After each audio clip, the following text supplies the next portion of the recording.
ఇంకొక mini vlog share చేస్తున్నాను. ఏమంటే మూవీకెళ్తున్నాము. 'ది ఫ్యామిలీ స్టార్' మూవీకి. సో, ఎంతమంది మీరు చూసారో నాతో కమెంట్స్‌లో షేర్ చేసుకోవడం మర్చిపోవద్దు. దానికోసం మంచిగా రెడీ అయిపోయాను. కానీ ఏదో మిస్ అయిందే. నా ఐస్ డల్‌గా ఉన్నాయే అనిపించింది.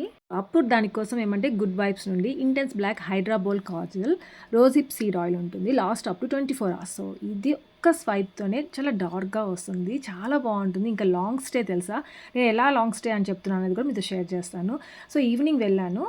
ఇది అప్లై చేసుకొని మూవీకి. నైట్ పడుకొని మార్నింగ్ లేసేసరికి కూడా నా ఐస్ అట్లే ఉన్నాయి. Smudge proof, water proof, vegan ఇంకా చాలా నచ్చింది. ఆప్థమాలజికల్లీ టెస్టెడ్ కూడా. ఇంకా మూవీకి రెడీ అయిపోయి వెళ్ళిపోతున్నాం. మమ్మీ, డ్యాడీ వాళ్ళేమంటే ఇంట్లోనే ఉంటాం, మేము రాము అన్నారు. సో, వాకింగ్ చేసుకొని పైకి ఇంటికెళ్తాం మళ్ళీ అన్నారు. సో, కీస్ ఇచ్చేసి ఇంకా మూవీకొచ్చాము. మూవీ మొత్తం చాలా బాగుంది. కానీ నాకు కొంచెం ఎక్కడో టెన్షన్ ఉండింది. మమ్మీ, డ్యాడీ వదిలేసి వచ్చానే అనేసి. సో, ఇంటికి వచ్చిన తర్వాత డిన్నర్ చేసి ఇంకా పడుకునేసాం. సో, నెక్స్ట్ మార్నింగ్ అనమాట మీకు ఇది చూపించాలి కాజల్ గురించి అనేసి. ఎంత నచ్చిందో వ్యూ ప్రొడక్ట్స్‌లో పెడతాను. ఇంట్రెస్ట్ ఉంటే చెక్ చేయొచ్చు మీరు.